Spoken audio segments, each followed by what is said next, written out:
Hi, how are you? My name is Pete, and in this quick video I'm gonna show you how to tame Amargasaurus on the new Lost Island map in ARK.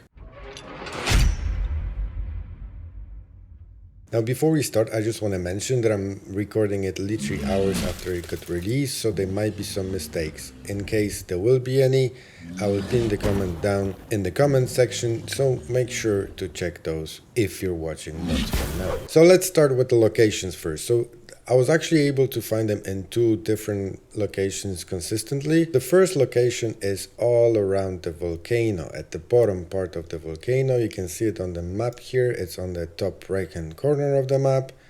And you can see coordinates as well. Now they're pretty much all over that volcano, but just at the bottom part of it. And they usually show up in groups, so you shouldn't have many problems trying to find one.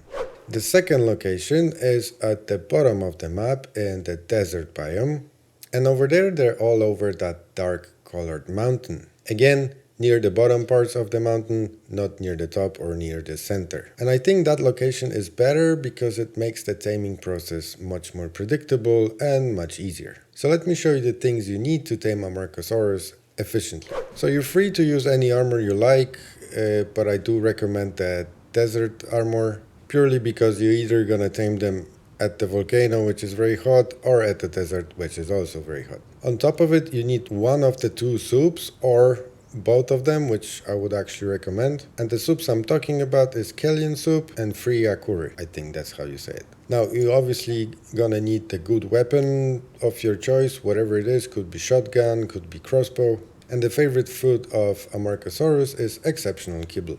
Now, if you don't have access to that, you can use the major berries. Now, I'm not sure if it's a bug or is it supposed to be like that, but for some reason, even though I tried to use all different veggies, the Amargasaurus just full stop doesn't accept them in my case. So it's either the kibble or the major berries. And lastly, you're gonna need the sweet vegetable cake to heal the Amargasaurus during the taming process. I would also recommend if you would bring the harpoon launcher with the nets. Now, although you can tame the Amargasaurus at level 1, there is no restrictions, you do however need to be level 55 to be able to craft the saddle. And the saddle is pretty cheap, however it does require you to have 6 Amargasaurus spikes. And no, you can't get them by killing other Amargasauruses, however they won't be a problem once you tame one. So once you find the one you're looking for, you can see by looking at it through the spyglass that you get the new message. And the message says you must be under the effects of an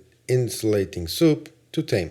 Now what does it mean? It means that you need to use one of the two soups I mentioned before. Now, being in the desert, the logical thing to use would be the Kellion soup because it helps you deal with the heat. However, just to show you that it works, I'm gonna use the other soup, the Friakuri. Now, once you're under the effect of the soup, you can approach the Amargasaurus without any worries. You don't need any ghillie suit or anything like that, it will just completely ignore you. And once you approach it, you will see that message popping up, sync temperatures to tame. So all you gotta do is just press E. And then the message will change into hunt with the Amarga to increase taming. Basically from now on, the Amargasaurus will follow you and it will attack every creature that is aggressive, and for some reason it also attacks the beetles. And basically how it works from what I've noticed is the higher the experience gain from killing the creature, so the more aggressive the creature, the higher the level, the quicker the taming process will take. Now as I said before, I recommend to bring the net gun because as you can see it can become really helpful sometimes. Now make sure not to shoot the Amargasaurus with the net gun, otherwise it's game over.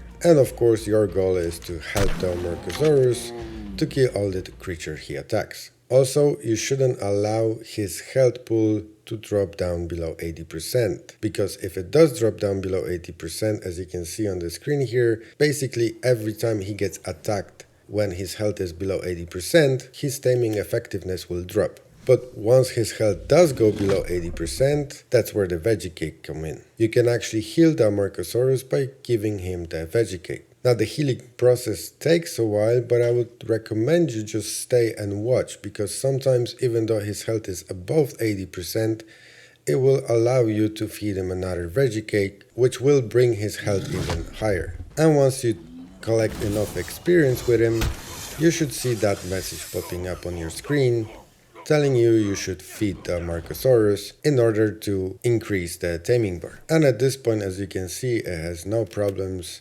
getting the major berries, but even though I tried to feed him potatoes, for some reason it doesn't like it. But I end up using his favorite food, which is exceptional kibble. Now what you see is a standard single player settings, but the taming speed is ×2.